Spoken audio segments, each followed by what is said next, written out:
Assalamualaikum warahmatullahi wabarakatuh. Perkenalkan, nama saya Ainun Jariah dari kelas A kelompok 2 Biomekanika. Di sini saya akan menyampaikan fungsi dari sel prokaryotik. Yang pertama ada pili.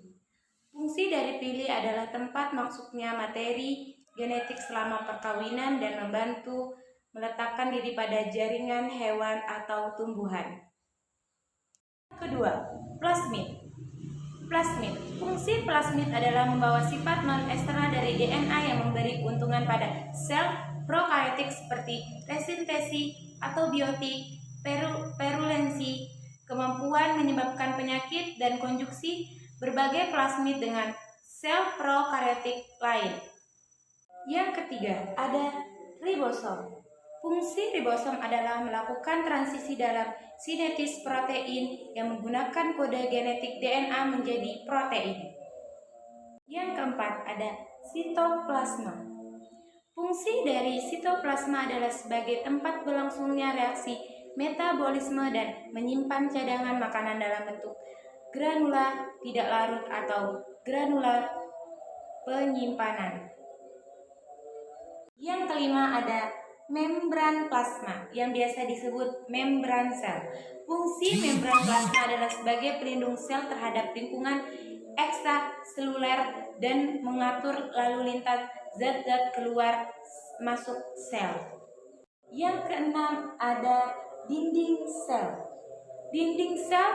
Fungsi dinding sel adalah untuk memberi bentuk dan melindungi organel internal sel. 7 ada kapsula.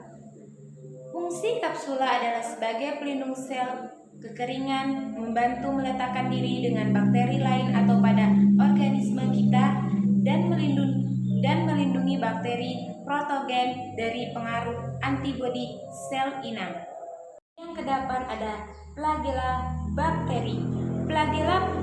Fungsi flagella adalah sebagai alat gerak sel gerakan flagella prokaryotik seperti memutar-mutar. Dan yang terakhir ada nukleoid. Fungsi nukleoid serupa dengan inti sel atau nukleus. Pada eukariotik hanya saja tanpa membran inti sehingga mengalami dengan sitoplasma. Memperjelas gambar sel prokaryotik saya. Ini bentuk pili, ini bentuk plasmid, ini bentuk ribosom, bentuk sitoplasma, bentuk membran plasma, bentuk dinding sel, bentuk kapsula, bentuk flagella, bentuk nukleoid. Sekian penjelasan sel prokaryotik dari saya. Bila ada kata yang salah mohon dimaafkan. Wassalamualaikum warahmatullahi wabarakatuh.